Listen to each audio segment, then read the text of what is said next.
রাখছি চরিলামের দিকে। চরিলামে গরুদের মধ্যে অর্থাৎ রোগ নয়া দেখা যাচ্ছে, আর তাতে এবার গরুর মৃত্যুর খবর ছড়াচ্ছে। দক্ষিণ চরিলাম পঞ্চায়েতের পালকেরা চরম উদ্বেগের মধ্যে, প্রশাসনের দ্রুত ব্যবস্থার দাবি জানাচ্ছে গোপালকেরা। অভিযোগ রয়েছে যে লাম্পি নামক একটি রোগে নাকি আক্রান্ত হয়ে গরুর মৃত্যুকে কেন্দ্র করে গোটা এলাকা জুড়ে তীব্র চাঞ্চল্য ছড়িয়েছে। গোপালক এবং এলাকাবাসীদের কি বক্তব্য শোনাবো। লাম্পি হয়েছে আজকে থেকে 7-8 দিন আগে। তো আমি যথারীতি আমরা যে ভেটেরিনারি আছে, ভেটেরিনারিতে আমি যাই, সেটা ডাক্তারের সাথে জানানো হয়েছে। জানানোর পরে যে ডাক্তার তো আর তাইনে বিএস তাইনে আইসে না, তাইনে যে হেল্পার আছে তারা আইসে, আইসে মেডিসিন সেভাবেই দিছে। দেওয়ার পরে দিয়া এটা নাকি শ্বাসনালীতে লাম্পি হয়েছে।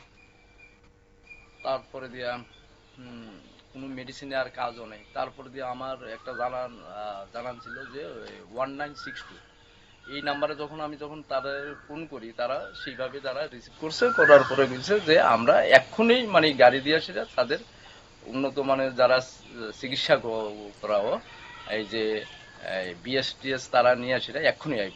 কিন্তু দেখা গেছে যে তারা এই আইসিউই না। তারার পরে দিয়ে আমারে বিশালগতিকা ফোন করছে যে তাদের নাকি গাড়ি নাই। তো তাদের যদি গাড়িই না থাকে, তারা এই পরিষেবা অর্থ কি, এই নাম্বার দেওয়ার অর্থ কি, ঠিক আমি জানি না। তো এটা আমি বিশেষ করে ত্রিপুরার যে সরকারের যে এখন যে দায়িত্বপ্রাপ্ত যে পশুপালন মন্ত্রী, আমি তাদের দৃষ্টি আকর্ষণ করে এই কথাটাই আমি বলবো যে এই বিষয়টা একটু দেখুন।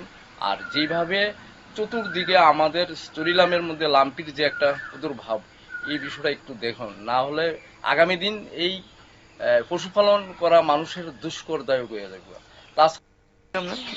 আরে কিটা জানি দূরে দূরে গোড়া গোড় হইয়া এবারে পুরার মতন এসে গোড়া গোড় হইয়া রে সারা শরীরে হইয়া বাইর এমন।